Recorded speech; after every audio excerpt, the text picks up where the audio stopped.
si tu es excellent, tu vas arrêter de poursuivre. Ce sont les gens qui vont t'appeler pour te dire, est-ce que je peux avoir ton numéro? Je vais te donner encore un autre témoignage. Je me suis retrouvé quelque part à Lourdes. Je me suis retrouvé à Lourdes en 2022. Et dans le groupe dans lequel j'étais, il y avait des sénateurs.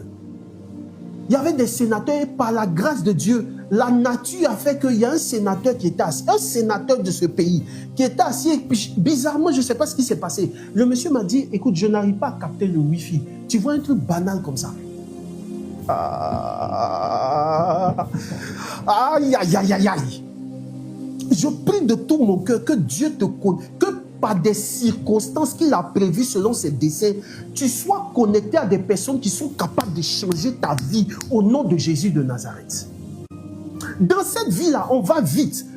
Quand tu rencontres des gens qui sont des carrefours de destinée, le monsieur ne te donne pas l'argent.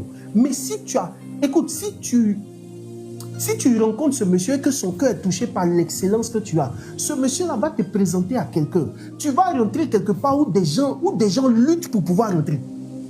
Ce qui fait la différence dans ce monde-là, ce n'est pas le travail, ce n'est pas en courant dans tous les sens, en transpirant. Ce qui fait la différence, c'est l'effet de la grâce adoubé à l'effort de travail que tu fais. Dis-moi amen, je vais avancer s'il te plaît. Le monsieur me dit, le sénateur me dit, écoute, je n'arrive pas à capter le Wi-Fi, on est dans le train. Soit dit en passant là-bas, là, il y a du Wi-Fi dans le train. Soit dit en passant, c'est une parenthèse que je fais rapidement. Tu vois, c'est un service gratuit, quoi, à l'aéroport, dans les trains, machin, tout ça. Le Wi-Fi est gratuit. C'est pas dans une autre partie du monde. Hein? C'est pas dans une autre partie du monde. Donc, je reviens rapidement dans mon thème. Le monsieur dit, j'arrive pas à capter le Wi-Fi, machin. Donc, je l'aide à capter son Wi-Fi. C'est devenu mon travail. C'était devenu mon travail au pèlerinage là-bas. Quand on arrive dans un hôtel, le sénateur me cherche en même temps. Stéphane est où? Stéphane est où? Je dis, je suis là, papa. Il me donne son téléphone, il me dit, capte le Wi-Fi pour moi. Parce que le monsieur devait être en contact avec les membres de sa famille et tout ça.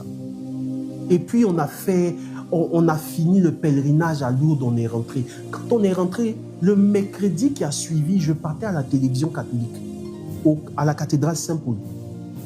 Non, ce n'était pas le mercredi, c'était un lundi. Et le monsieur, lui, il avait une réunion au Sénat, je pense. Mais il devait venir voir quelqu'un là. Le monsieur est venu dans... Tu sais, il y a des gens que tu vas rencontrer à cause d'une atmosphère religieuse, ce sont des gens qui sont simples.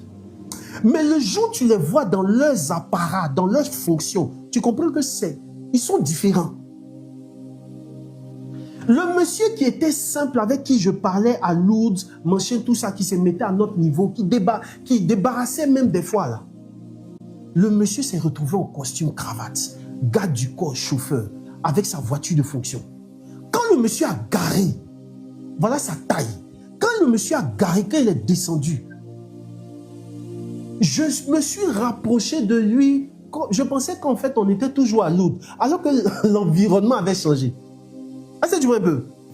L'environnement avait changé. Tu sais, fais attention quand des gens qui sont grands se mettent à ton niveau. Fais attention et pendant qu'ils se mettent à ton niveau, il faut demander la sagesse pour savoir te comporter avec eux.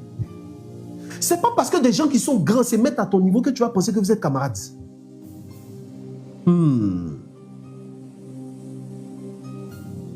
le monsieur a garé, son garde du corps a ouvert la portière. Le monsieur est descendu. Quand je l'ai vu, instinctivement, je l'ai approché. Et je dis bonjour papa. Vous savez ce qui s'est passé? Le garde du corps m'a bloqué. Quand le garde du corps m'a bloqué, le monsieur s'est retourné, il m'a vu. Quand il m'a vu, il m'a dit Stéphane, mais comment ça va? J'ai dit ça va papa. C'est là que le garde du corps... C'est là que le garde du corps m'a laissé me rapprocher de lui. Et le monsieur parle avec lui, et puis devant son garde du corps, il enlève son téléphone, il me dit, mais là-bas, là, tu n'as pas permis que je prenne ton numéro. Vous savez, les gens qui sont à un certain niveau, c'est des politiciens, c'est des gens qui savent parler. J'ai dit, hé papa, comment je n'ai pas voulu que tu prennes mon numéro? Et le monsieur a demandé mon numéro. Devant moi, il a enregistré le numéro. Moi aussi, attends. Je pense avoir quand même... J'ai demandé la grâce du Saint-Esprit. Séance tenante, moi aussi, j'ai demandé, papa, est-ce que je peux avoir votre numéro, s'il vous plaît? En toute humilité. Le monsieur m'a dit, non, prends. Et on s'est fait les civilités.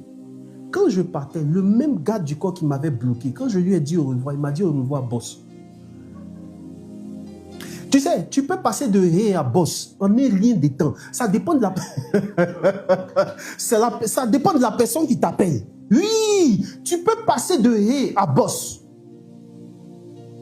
Ta vie peut changer aujourd'hui si tu rencontres quelqu'un qui te connecte au palais.